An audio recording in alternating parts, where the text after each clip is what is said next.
I talk to people of my era in this country and they say the 74 Lions, how brilliant they were, marvellous, they were great. You talk to people of my generation from the UK and Ireland and we say the 71 Lions. Right. Because the Springboks were not great. They'd been isolated for a fair while. And the Lions had a pack of forwards that absolutely dominated. And they were hard men and they could be nasty. They could be nasty, nasty players. And they weren't going to take any nonsense from the Springboks. Because players before had been bullied by the Springboks and bullied by provincial sides in South Africa.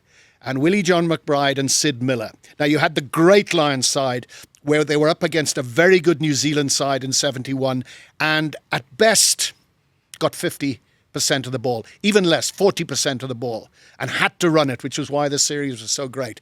When they played against South Africa in 74, they smashed the Springboks up front. They smashed every team up front.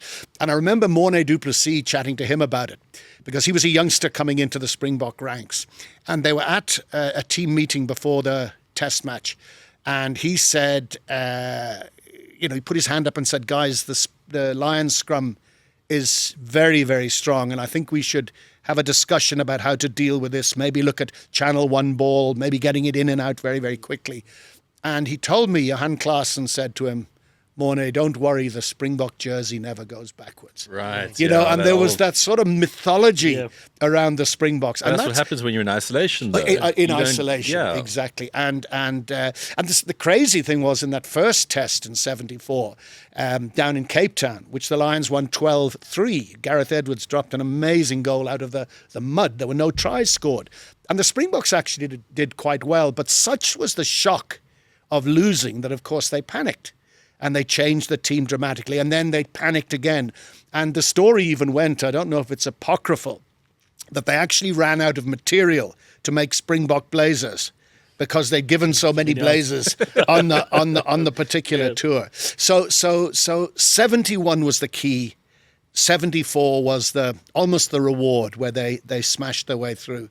And then, of course, the third test, the Springboks having been beaten, then hammered, and they decided to pick a team that was going to take on the Springboks, and it's called the Battle of Boet Erasmus. And if you Google that, you'll see events on the field that today wouldn't have led to red cards. They would have led to arrests and people being put in jail. Exactly, assault. It is pure incredible. And so I grew up as a youngster.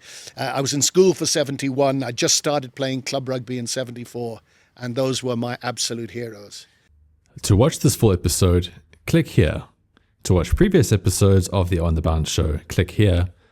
Or catch us every Thursday on the Real Network from 4 p.m. SA time.